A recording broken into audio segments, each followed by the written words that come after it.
Today, we're going to bring you something a little different. It's just been weighing on my heart heavy with the craziness that's going on with the fentanyl epidemic that we have in our society at this moment. It's been going on for some time now, and this is a real touchy subject for a lot of people. And so many people I know have lost loved ones. They've had their just sons, daughters, OD.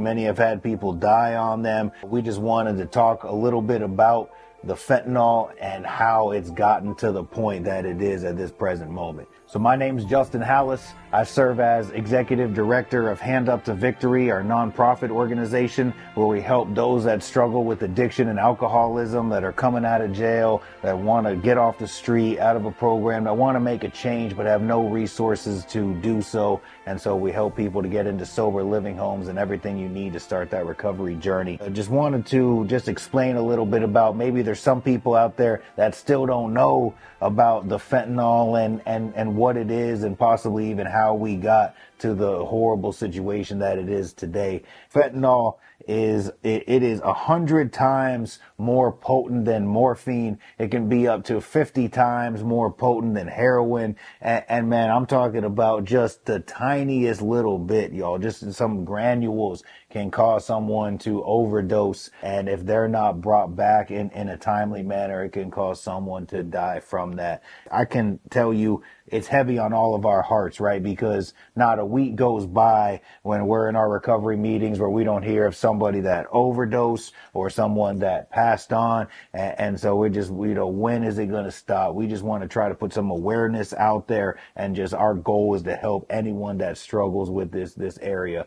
But it's gotten to the point where, not only do people know what it is when we're out on helping people out on the streets, and there are plenty of people that know I'm purchasing fentanyl. I know what I'm buying. But in addition to that, there's people that are pressing fake pills with fentanyl in it. There's people that are putting it in all different types of other drugs. And so really, truth be told, you don't know what you're getting at this present moment. So anytime that anyone out there, please, if you suffer with addiction and you're buying fentanyl, or maybe you're just buying other drugs. We just lost a brother recently. It was in another drug, didn't even know about it. Please, man, you're gambling with your life.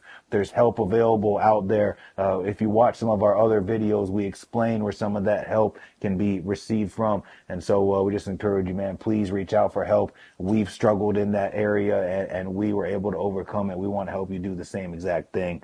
The fentanyl epidemic really got started. I want to rewind in time. We're probably talking about going back, 15, 18 years at this point. So I've been sober just over 10 years, about 10 and a half years now. And I know right as I was coming out of my addiction, right? This is right where God got me sober. I was willing to do things I'd never done before. And man, God brought me out of that right before this all just went downhill quick. And so what led into this? How did fentanyl boom and have such a demand for it? I don't know if you realize, about 15, 18 years ago, that Florida was actually the pain management capital of the world. That's where we are located, in close to Bradenton, Florida.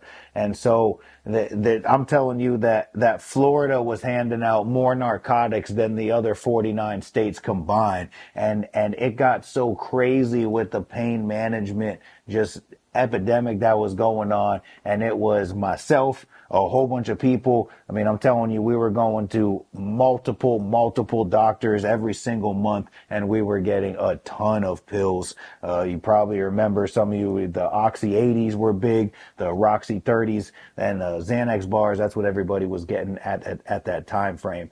And so it got to be such an epidemic that people were streaming from all different states, coming to Florida to be able to get their prescriptions. And it just got so out of control that it finally got on the DEA's monitor, and they're like, hey, we got to do something about this. People at the time were overdosing off the Oxycontin 80 milligram pills. And so the DEA came in, they did what they do, and they shut down a lot of these operations, which shut down a lot of the pill mills. And so what that did, it sounds like it was something that was going to be good, but unfortunately, it dropped the supply down of all the pills that were out on the street.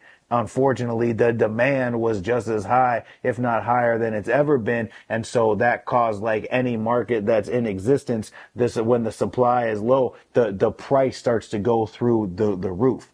And that went to people charging for some of these pills at the 10 or 15 bucks at the time. They went to 15, 20, 25, 30, and eventually it just got so out of control and so expensive that there were many of us out on the street that were like, why would I pay $30 for a pill when I can go pay $20 for a bag of heroin? And so then that started a lot of people, and you're talking, normal white collar workers, right? You're talking people that you wouldn't even think like would go after a street drug because the cost was so substantial for these pills on the street. Now people were turning to heroin to be able to feed their opioid addiction. Eventually, along the way, fentanyl is a man-made substance and it can be made for cheap. And some people figured out, wow, like if I get this imported from another country, if it comes across the borders, Mexico, from China, wherever it came from, and this stuff is so potent, it's going to get people really high. So they thought, and so we can just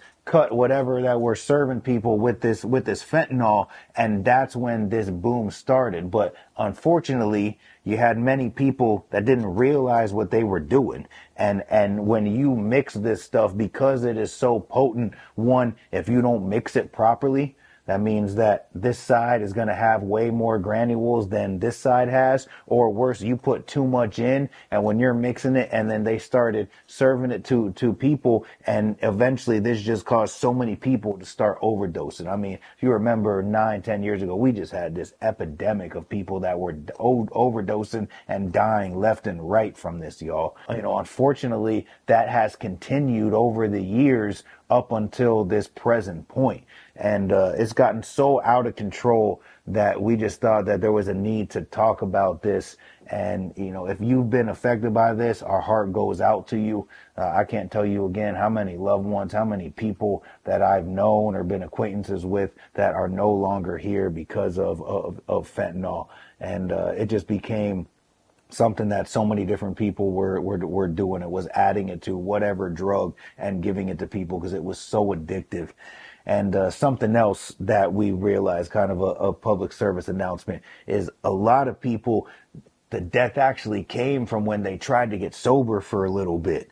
Right? And maybe they made some progress and they got a few weeks or a couple months sober or whatever that looked like. During that process, though, their tolerance went down.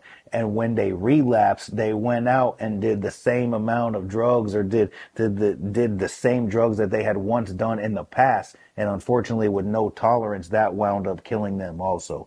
So again, guys, our sobriety is so important. We got to be vigilant of that. So what can we do? One, if someone does go into an opioid overdose, if they do overdose on fentanyl, something very important is to have Narcan somewhere. I mean, at this point, some parents even have it in their house just in case, or God forbid, that their kids would overdose in their room.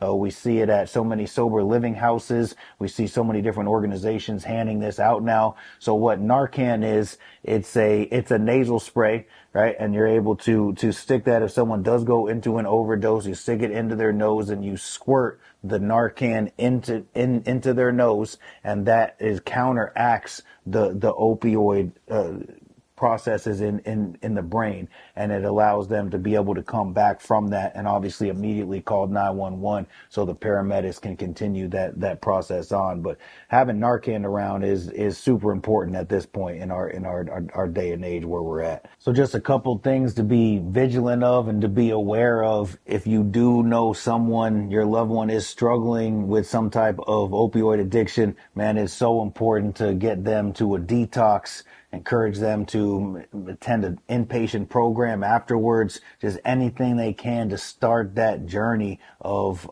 sobriety is so important, to get plugged in with other people that are in recovery, to attend recovery meetings. And, something out there to people that are already, maybe you've been sober for a few weeks or a few months. I can't say enough how important it is to be vigilant. And, not only while you're continuing to focus on God, to focus on your sobriety, to attend meetings, work the 12 steps, have a sponsor, have people to talk to and to reach out to, but to use those people. If you're having the urge to do something, the desire to get high again, you gotta reach out and let someone know where you're at, what you're going through. Give someone an opportunity to try to talk you through that feeling that your mind is going through, because we don't know when it's the last time that we're gonna see you. Right. Again, we've had someone that just died recently again that is just, he was doing good one day and all of a sudden a mess up caused him to not be on this planet any longer. So, again, guys, this is serious. We got to stay vigilant. And if you do think that you're struggling, just please reach out. There is help available. If you know someone that struggles with this, guys, we did a bunch of videos recently where we provided help, we provided answer solutions for people that struggle in this area. If you lost a loved one, our heart goes out to you. Hope this video was informational, maybe let you know something that you didn't know about it. And we all got to be vigilant, y'all. We all got to make sure that if there's someone that's struggling, you help them to get the help that they so desperately need, so we don't have to keep hearing stories about people overdosing and dying off of this. We'll see you next time. You got to start seeing yourself the way that God sees you. Freed us from the slavery of addiction. Bless us in so many ways. Like it talks about in the Bible, that unity that's going to bring people to Christ. When you pray those prayers from a place of desperation, no matter what is going on in my life, God has this covered.